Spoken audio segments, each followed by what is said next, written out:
오랫동안 멈췄던 레위기 강해로 다시 돌아왔습니다. 11번째 레위기 강해입니다. 거룩함 지키기, 건강한 교제라는 제목으로 말씀을 드리겠습니다. 여러분, 레위기의 주제는 잘 아시는 대로 거룩입니다. 레위기 11장 45절에 보면 나는 너희 하나님이 되려고 너희를 애굽 땅에서 인도하여 낸 여호와라. 내가 거룩하니 너희도 거룩할지어다. 이게 레위기의 주제입니다. 거룩이 뭡니까? 깨끗하다 그런 뜻이에요. 구별되었다 그런 뜻입니다. 우리가 어떻게 거룩할 수 있습니까? 그것은 전적인 하나님의 은혜로 되는 것입니다. 거룩은 하나님의 성품이기 때문에 그 거룩이 하나님으로부터 와야만 우리가 거룩해질 수가 있는 것입니다. 그것은 우리가 만들 수 없습니다. 그분이 주셔야 합니다. 레위기 1장에서 10장까지는 우리가 어떻게 거룩해질 수 있는가에 대해서 말씀하셨어요. 그것이 바로 5가지의 제사입니다. 우리가 제사를 통해서 하나님께 가까이 나가면 거룩하신 하나님과 가까이 있으면 우리에게 거룩함이 이루어진다는 것입니다. 제사를 통해서 하나님께 가까이 가면 하나님께서 그분의 어린 양의 피로 우리를 씻어주기 때문에 우리는 거룩하게 됩니다. 결국 예수님께서 2000년 전에 하나님의 어린 양으로 오셔서 구약의 제사를 완성하심으로 우리는 예수 그리스도의 보혈로 깨끗하게 되고 죄 씻음을 얻게 되고 거룩하게 된 것입니다. 십자가를 통해서, 십자가의 보혈을 통해서 우리가 거룩해지는 것입니다. 하나님의 성품이 우리 속에 들어온 것이죠. 그러나 우리가 해야 될 일이 있습니다. 거룩해지는 것은 전적인 하나님의 은혜지만 우리 쪽에서 할 일이 있어요. 그것은 뭐냐 하면 하나님이 거룩하게 해주신 우리 인생을 지키는 것입니다. 그 거룩을 스스로 잃지 않도록 주의하는 것이 대단히 중요합니다. 11장에서 15장까지 내용이 그거예요. 우리가 하나님이 주신 이 놀라운 거룩을 어떻게 지킬 것이냐. 그 중에 11장, 오늘 본문은 음식에 대한 규정입니다. 오늘 본문은 우리가 다 읽지 않았지만 사실은 11장 전체가 오늘 본문입니다. 음식을 먹는 것을 주의해야 된다는 거예요. 하나님이 그 백성에게, 거룩한 백성들에게 주신 거룩을 잃지 않는 비결 중에 하나입니다. 유대인들은 철저하게 지켰습니다. 그리고 오늘날까지도 유대인들은 이 음식 규정을 얼마나 철저하게 지키는지 몰라요. 여기에 굉장히 중요한 의미가 있습니다. 음식 규정이 왜 이렇게 중요하냐? 첫째는 이 음식 규정, 레위기 11장에 나타난 음식 규정을 잘 지키면 우리의 육체가 건강할 수 있기 때문입니다. 그래서 하나님께서 유대인들에게, 하나님 백성에게 음식 규정을 주신 거예요.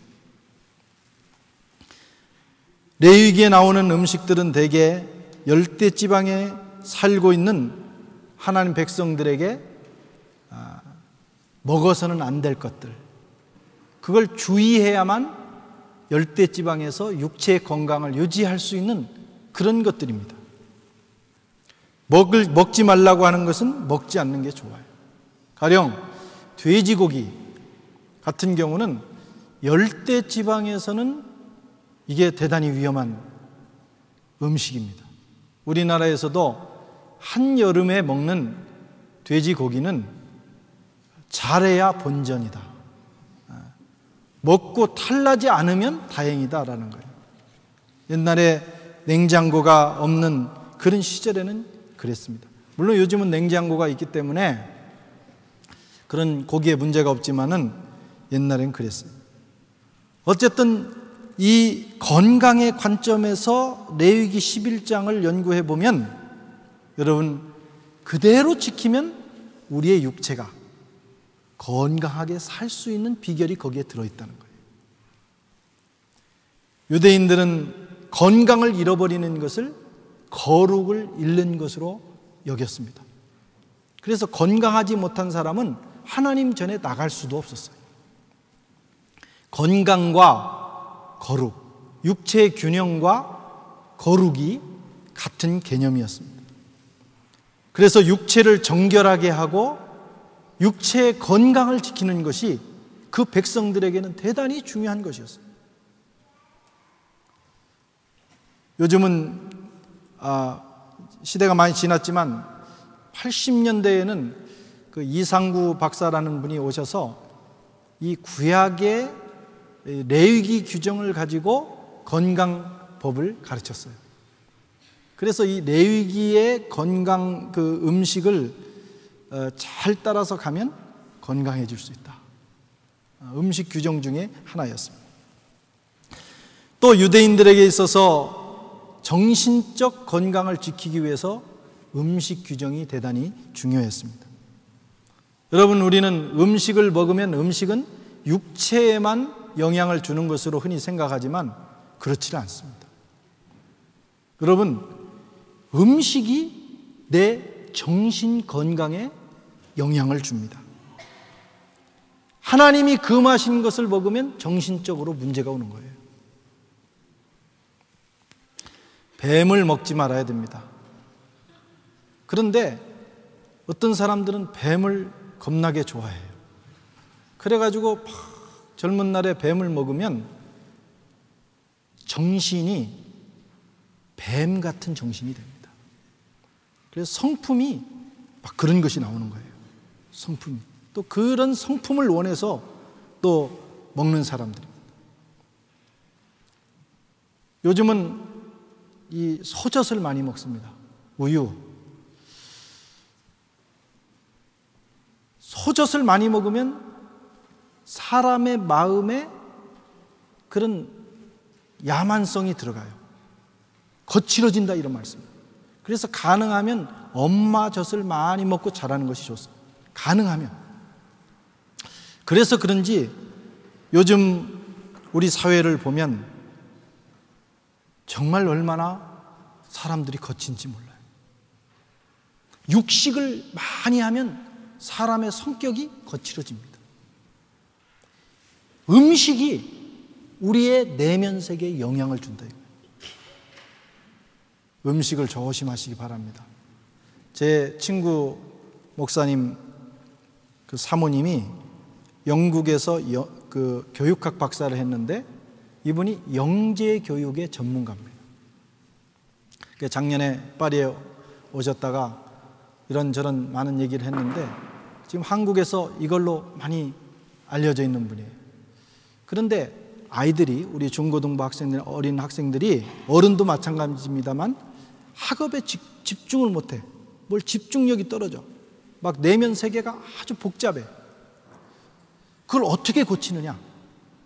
여러분, 음식 조절로 고쳐야 된다. 음식을 조절하면 집중력도 생기고 내면 세계도 정돈된다는 거예요. 그게 인정받는 그런 이론입니다. 그래서 음식이 중요해요. 무엇을 먹느냐가 그 사람의 내면에도 영향을 준다 이런 말씀입니다. 정신적으로 건강한 것도 거룩의 한 조건입니다. 정신이 건강하지 않으면 우리가 하나님을 바로 섬길 수가 없습니다. 내면의 건강을 잃으면 거룩하지 않습니다. 음식을 잘 조절하셔야 돼요. 막 닥치는 대로 먹으면 안 돼요. 이것저것 그냥 나는 다 소화시킬 수 있어. 그게 중요한 게 아니라는 거예요. 그것이 내 내면과 인격에 어떤 영향을 주느냐를 따라서 선별해 먹어야 그 사람이 건강한 내면 세계를 또한 가질 수 있어요.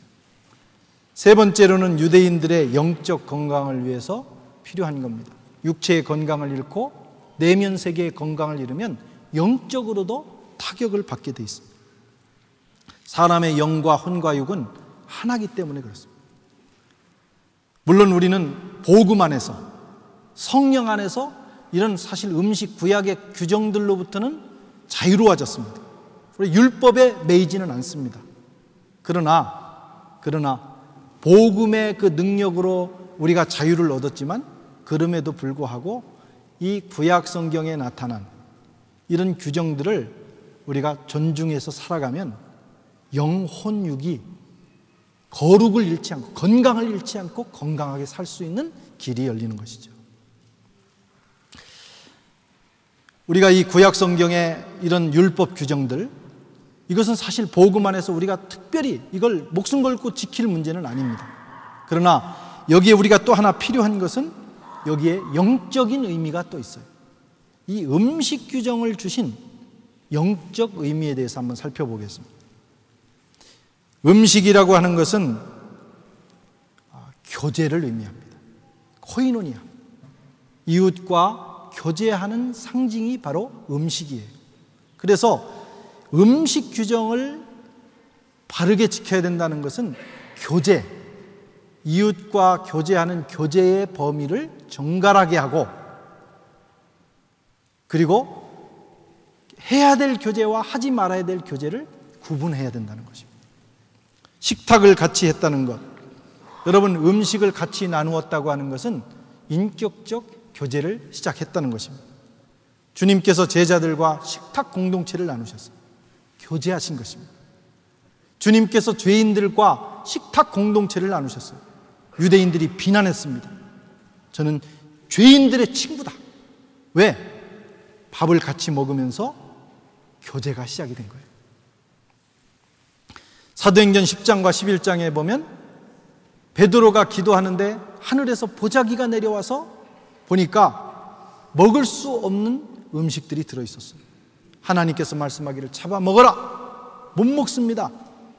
하나님이 거룩하게 하신 것을 속되다 하지 마라. 그런 계시가 내려왔어요. 이것은 상징적으로 이방인들과 교제를 시작하라는 것입니다. 그래서 베드로는 거기에 순종해서 고넬료의 집에 가서 복음을 전합니다. 그 교제, 거룩한 교제, 이방인들과의 교제를 하나님께서 어떤 상징으로 보여주셨냐면 음식으로 보내주신 거예요. 부정한 음식은 이방인을 의미했습니다. 먹는다는 것은 그들과 교제하는 것입니다. 하나님의 명령을 따라 베드로는 이방인 고넬료와 교제를 함으로 하나님의 복음의 역사가 일어나기 시작했어요. 이게 음식 규정의 영적인 의미입니다. 하나님의 백성은 교제의 영역을 바로 해야 됩니다. 예수 믿는 사람은 교제의 범위를 정확하게 지켜야 됩니다. 교제해야 될 사람이 있고 해서는 안 되는 사람이 있어요. 그것을 분명하게 지키지 않으면 거룩을 잃게 돼요. 교제를 통해서 영향력을 주고받기 때문에 그런 것입니다. 도둑놈하고 교제하면 도둑놈의 영성이 흘려 들어옵니다. 그래서 도둑놈하고 한 달만 교제하면 나도 모르게 도둑질하고 싶은 마음이 내 속에 들어와서 역사하는 거예요. 성질이 포악한 사람과 1시간만 교제해 보십시오. 나도 모르게 내 속에 포악한 성질이 일어나 그 영향력이 들어오기 때문에. 사기꾼과 교제하면 나도 모르는 사이에 교묘한 마음이 생깁니다. 음란한 사람과 교제하면 내 속에 음란한 성품이 일어나기 시작해요. 교제가 중요합니다. 사람은 일주일 동안 누구를 만나서 어떤 사람과 교제하느냐에 따라 그 사람의 존재 가치가 달라져요. 거룩한 사람과 교제하면 거룩이 들어와요. 여러분, 영적인 사람과 교제하면 영적인 힘이 생깁니다. 믿음의 사랑과 교제하면 믿음의 능력이 우리 속에 역사하기 시작해요. 부정적인 사람과 교제하면 나도 모르는 사이에 내 영혼이 부정적인 존재가 돼버려요. 비판하는 사람하고 교제하기 시작하면 나도 모르는 사이에 비판. 그래서 사람들을 만나면 그 영향을 받아가지고 막 비판의 칼날을 날리는 거예요. 긍정적인 사람과 교제하면 세상을 긍정적으로 보는 눈이 열려요. 그래서 성도는 여러분 교제의 대상을 바로 정해야 됩니다. 지금 내가 누구를 만나고 있느냐? 일주일 동안 주로 만나는 사람이 누구냐? 그것이 대단히 중요합니다. 물론 그렇다고 해서 사람들과 관계를 끊고 살라는 건 아니에요. 우리가 구원을 위해서, 그 사람을 기도하기 위해서 여러 가지 좋은 목적으로 만날 수는 있지만 교제하는 것과는 또 다릅니다. 영향을 주고받는 것과 그 사람을 위해서 도움을 주는 건 달라요. 그것을 잘 구분해야 됩니다. 레위기에서 말씀하시는 먹어서는 안 되는 짐승들이 나와요. 짐승과 물고기가 나옵니다. 이것은 이런 유의 사람하고는 교제를 피하라는 거예요. 첫째는 맹금류의 새들, 맹금류의 새들이 나옵니다. 13절 말씀 한번 같이 읽어보겠습니다. 시작. 새 중에 너희가 가증히 여길 것은 이것이라. 이것들이 가증한 즉 먹지 말지니 곧 독수리와 솔개와 어음과 그 뒤에 쭉 나옵니다. 새들 중에는 비둘기와 같이 비공격적인 새들도 있는 반면 매나 독수리나 이런 것처럼 아주 강하고 야수성이 있고 공격적인 그런 짐승이 있습니다. 이걸 맹금류라고 하는데 공격적이고 잔인한 새들, 거기에 걸리면 아작나는 거예요. 탁 매의 눈에 한번 걸리면 그건 완전히, 이런 새들은 하나님이 제물로 받지 아니하시고 그런 새는 먹지도 말라고 말씀합니다. 사람도 성품이 잔인하고 포악한 사람이 있어요. 물론 그 사람은 구원의 대상이에요. 내가 그 사람을 위해서 기도하고 그도 그리스도 안에서 새로워질 수 있어요. 그러나 영향을 주고받는 교제의 대상은 아닙니다. 그런 사람들하고 많이 어울리게 되면 결국은 신앙생활을 제대로 할 수가 없어요. 그런 사람은 하나님이 받지 않으십니다. 그런 사람은 피하는 것이 좋아요. 그리고 중보기도 하세요. 그분이 변화되기 위해서. 그런데 내가 무슨 예수님이나 된 것처럼 생각하고 만나가지고 뭐 교제하다가 어느 날 상처투성이가 돼가지고 말이죠. 자기도 가누지 못하는 그런 단계에 빠지는 경우가 많습니다. 지혜롭게 행하셔야 됩니다. 그런 포악하고 잔인한 성격도 예수님의 십자가를 통과하면 변화되지만 그때까지는 우리가 그들을 위해서 기도하는 거지, 내면 세계를 주고받으면서 교제하는 일은 금하는 것이 지혜로운 것입니다. 고독한 새들이 나옵니다. 먹지 말아야 될 새들 중에 고독한 새, 올빼미와 노자와 부엉이, 당아새, 까마귀, 이런 새의 특징은 뭐냐면 고독해요. 어두운 곳을 좋아하고 늘 우울한 분위기를 만들어내고, 올빼미가 우울하게 울어요. 그러니까 이 새들의 영향을 자꾸 받으면 인생이 우울해져요. 그래가지고 뭐 죽고 싶다, 자기 연민 속에 빠져가지고. 여러분, 하나님의 백성들은 우울하면 안 됩니다. 자기 연민에 빠져서도 안 됩니다. 슬픈 정서를 가지면 안 돼요. 우리가 찬송을 할 때도 어떤 사람은 찬송을 슬프게 하는 사람이 있어요. 찬송은 예수님이 십자가에 죽으신 사건을 노래해도 슬프게 하면 안 됩니다.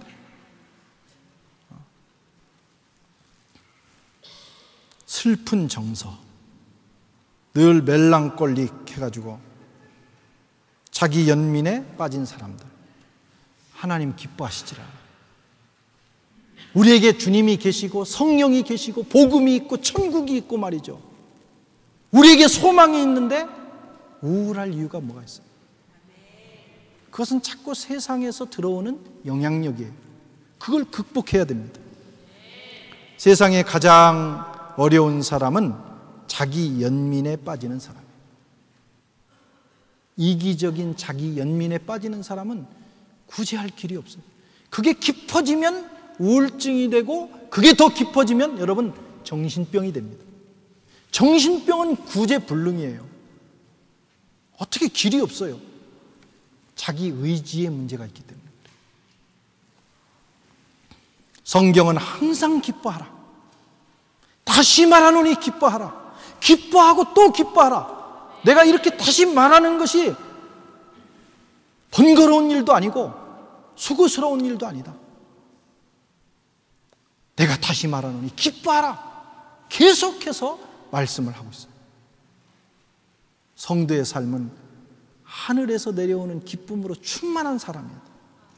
그렇게 되면 어지간한 병은 다 떠나갑니다. 대개 언제 병이 확 들어오냐면 우울할 때 들어오는 거예요. 우울하고 침체돼 있고, 그러면 병이 들어와도 이길 수 있는 저항력이 없습니다. 그런데 성령으로 기뻐하고 하나님 은혜로 기뻐하면 병이 들어왔다가도요 놀라가지고 도망가는 거예요. 빛 앞에서 어둠이 떠나가는 것처럼. 이런 종류의 사람들이 있어요. 만날 때는 기도하고 만나셔야 됩니다. 얼마나 영향력이 강한지 우울한 사람의 영향력은 순식간에 들어와요. 그 한 시간만 얘기하고 오면 나도 우울해져 가지고요. 그래서 여러분, 치유 사역자들은 이런 사람들을 만나지만 만나고 난 다음에 반드시 뭘 하냐면 그 정서를 털어야 됩니다. 돌아와서 씻어야 돼요. 기쁜 찬송을 부르고 생명의 말씀을 읽고 뜨겁게 기도하고 하면서 그 영향력을 털어내지 않으면 금방 그렇게 돼요. 전이 돼버려요.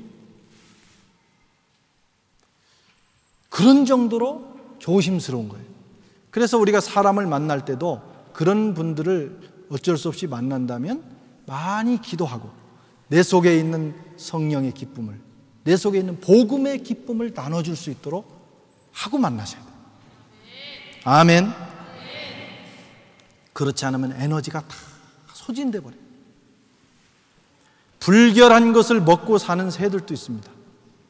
10절에 보면 학과 황새 종류 대승과 박쥐니라. 이 새들은 대개 금지된 것들을 먹습니다. 가령 황새 같은 경우는 뱀을 잡아먹고 살아요. 황새는 뱀을 잡아먹고 살아요. 무엇을 먹느냐가 중요합니다. 가증한 음식을 먹으면 그 존재도 가증해지는 거예요. 하나님이 그런 것은 너희도 먹지 말라 말씀합니다. 사람도 불결한 것을 먹고 사는 사람이 있어요. 열심히 일해서 벌어먹지 않고 도둑질해서 먹는 인생들이 있어요. 정직하게 해서 먹지 않고 사기쳐서 먹고 사는 인생이 있어요. 부정하고 불결한 삶에 빠져 그것이 양식이 되어 살아가는 사람들이 있어요. 이런 사람들과의 교제도 조심하셔야 됩니다. 우리가 사도 바울이나 예수님 정도의 영성이 아니면 굉장히 조심하셔야 돼요. 그렇지 않으면 나도 모르게 영향을 받아버립니다. 그들은 교제의 대상이 아니라 기도하고 구원해야 될 그런 대상이에요. 그래서 더 많이 그런 분들을 만날 때는 더 많이 기도하고 내가 충분히 이길 수 있을 때 만나야 돼요. 그래서 좋은 영향력을 흘려보낼 수 있을 때 그 교제가 성공적인 교제가 되는 것입니다. 또 네 번째는 이방인들이 예언할 때 사용했던 새들도 나와요. 이방인들은 주로 이집트에서도 그랬고 높이 나는 새를 길조라고 생각을 했어요. 그래서 그런 새들을 가지고 점을 쳤습니다. 세상 풍조에 물들어 있는 사람들, 하나님 없이 자기의 인생을 세상의 어떤 상징에 맡기고 사는 인생들, 세속적인 사람, 이런 사람도 조심해야 됩니다. 진짜 세속적인 사람이 있어요. 교회 다니는 사람 중에도 너무너무 세속적인 사람이 있어요. 만나서 얘기해보면 처음부터 끝까지 하나님과 교회와 믿음에 대한 얘기는 한마디도 없어요. 온통 세상으로 100% 가득 차 있어요.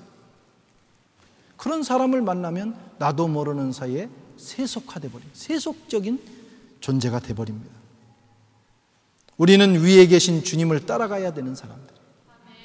우리는 위를 바라보고 거기로부터 오는 영향력을 받으면서 그 영향력을 사람들에게 나눠줘야 되는데, 하나님과 갖는 시간은 하루에 10분의 1도 안 되면서 이런 사람들과 갖는 시간은 10분의 9가 되면 말이에요. 어떻게 우리가 영향을 주며 살겠습니까? 금방 더러워지고 영향을 받아서 넘어지게 되는 것입니다.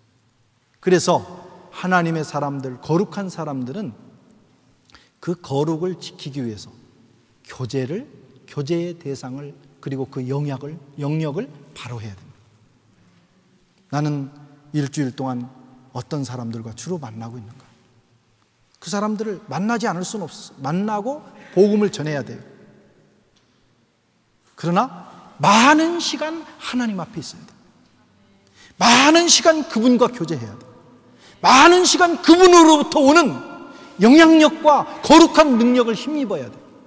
그분의 임재 가운데 있다가 만나면 내가 그 사람에게 영향을 받는 것이 아니고 내가 그 사람에게 영향을 줘서 그 사람도 생명의 길로 돌이키게 되는 것입니다. 레위기에는 먹을 수 있는 음식이 있다고 말씀합니다. 첫째는 굽이 갈라지고 되새김질 하는 짐승. 3절 같이 읽어보겠습니다. 시작. 쪽발이 되고, 되새김질 하는 짐승. 이것은 영적으로 하나님의 말씀을 한번 받고 흘려보는 것이 아니라 계속 그 말씀을 주야로 묵상하는 성품을 가진 사람. 사람이 그런 사람이 있어요. 좋은 말씀을 읽고 설교를 들었는데도 그때만 감동받고 그냥 잊어버린 사람이 있는 반면 그 받은 말씀을 또 생각하는 사람이 있어요. 그런 사람과 교제하라는 거예요. 시편 1편 2절에 오직 여호와의 율법을 즐거워하여 그 율법을 주야로 묵상하는 자가 복이 있다. 그런 사람과 가까이 하면 우리에게 복이 흘러 들어옵니다. 경건한 사람들을 가까이 하고 교제하는 일에 힘쓰시기를 바랍니다. 또 지느러미와 비늘이 있는 물고기, 9절에 말씀하죠. 지느러미와 비늘이 있는 물고기. 이것은 물의 흐름, 강에 가면 물이 쫙 바다나 강에 가면 흘러가는데 물의 흐름을 따르면서도 비늘이 있어서 물의 흐름을 쫙 따라가는데 거침이 없으면서도 지느러미가 있어서 때로는 거스를 수 있는 자유와 능력이 있는 사람을 하나님 기뻐하시는 거예요. 세상을 부정하지 않으면서도 세상의 풍조를 이기는 사람. 모든 사람이 나쁘게 가도 하나님의 뜻을 위해서 거스를 수 있는 용기가 있는 사람. 하나님은 그 사람을 귀하게 여기죠. 우리가 그런 사람을 만나야 됩니다. 그래서 그런 영향력을 받아야 된다는 것이죠. 세 번째로 날개가 있고 뛰는 다리가 있는 곤충. 21절 같이 한번 읽어보겠습니다. 시작. 오직 날개가 있고 네 발로 기어다니는 모든 곤충 중에 그 발에 뛰는 다리가 있어 땅에서 뛰는 것은 너희가 먹을 것이니.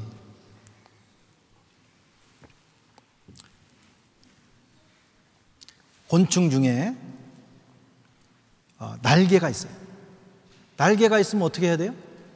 날라야 됩니다. 날라야 돼요. 못 날르면 최소한 땅에서 콩콩 뛰는 맛이라도 있어야 되는 거예요. 그런데 어떤 짐승은 슬금슬금 기어다니는 거예요. 날개를 달고 다리를 가지고 여기저기 기어다니면서 그저 땅에 붙어가지고 사는 짐승이, 이 곤충이 있다는 거예요. 하나님이 그것은 가증하다. 날도록 날개를 줬으면 날라야 될 거 아니에요? 날개를 달고도 땅에 슬슬 붙어서 기어다니는 존재. 사람도 그런 사람이 있습니다. 하나님은 우리에게 하나님의 형상을 주셨어요. 하나님은 우리로 하여금 하나님을 바라보며 살도록 하셨어요. 에베소서와 히브리서에 보면 주님이 이 땅에 오셔서 십자가에 죽으시고 하늘로 승천하시면서 사로잡혔던 자들을 사로잡아 올라가셨다 그랬어요. 주님이 오신 목적은 구원하는 것만이 아니라 구원받은 우리를 하늘 보좌로 올려가시는 겁니다. 우리가 이 땅에 살고 있지만 우리의 이상과 우리의 목적은 하늘에 있어야 돼요. 높이 올라가야 됩니다. 그게 주님의 뜻이에요. 그렇게 우리를 만드셨어요. 하나님의 형상으로 만드셨어요. 그걸 회복시키기 위해서 아들을 이 땅에 보내셨어요. 그런데 여전히 땅에 붙어가지고 슬금슬금 어디 뭐가 없나 이러고 다니는 인생들, 그런 인생은 안 된다는 것입니다. 튀어야 됩니다. 땅에 살고 있지만 여기에 머무르지 않고 계속해서 하늘을 향해서 올라가는 그런 사람을 하나님이 귀하게 여기십니다. 이런 사람들과 교제의 폭을 많이 넓히십시오. 그래야 영적으로 힘을 얻고 세상을 구원하는 하나님의 일에 동역자가 될 수가 있어요. 인생은 짧고 여러분, 교제할 사람은 너무너무 많습니다. 인생이 얼마나 짧습니까? 우리 주위에 정말 해야 될 일도 많고 좋은 사람도 많습니다. 그 사람들과 교제하면서 영적인 영향을 많이 받으시고, 그렇지 않은 사람들은 잠깐 만나서 영향을 주는 거예요. 잠깐. 그렇게 해도 인생이 훌떡 지나갑니다. 사랑하는 여러분, 한번 지난 한 주를 돌아보시고 이번 주의 약속들을 한번 돌아보십시오. 내가 이번 한 주간, 앞으로 한 달 동안 만나야 될 사람들이 어떤 유의 사람들인가. 그래서 정리를 하시라고. 그래서 더 영적으로 깊이 들어가고 하나님의 임재 가운데 들어가고 거룩한 영향력을 받을 수 있는 사람에게 최소한 3분의 2의 시간을 주고, 그렇지 않은 분들에게는 우리가 그 영향력을 가지고 복음을 전하고 그들을 위해서 기도할 수 있도록 3분의 1만 만나보십시오. 그 균형을 이룰 때 우리가 우리 자신을 잃지 않으면서 여러분, 사람들을 구원하는 복음 사역을 할 수가 있는 거예요. 만나야 할 사람, 만나지 말아야 할 사람, 같이 앉아야 될 사람, 같이 앉지 않고 스쳐가야 될 사람들이 분명히 있습니다. 그걸 지혜롭게 여러분들이 판단하셔서 살아가셔야 됩니다. 그것이 우리가 거룩함을 지키면서 흔들리지 않으면서 결국은 세상 사람들을 영적으로 구원하는, 복음으로 구원하는 그런 길이에요. 그런 지혜와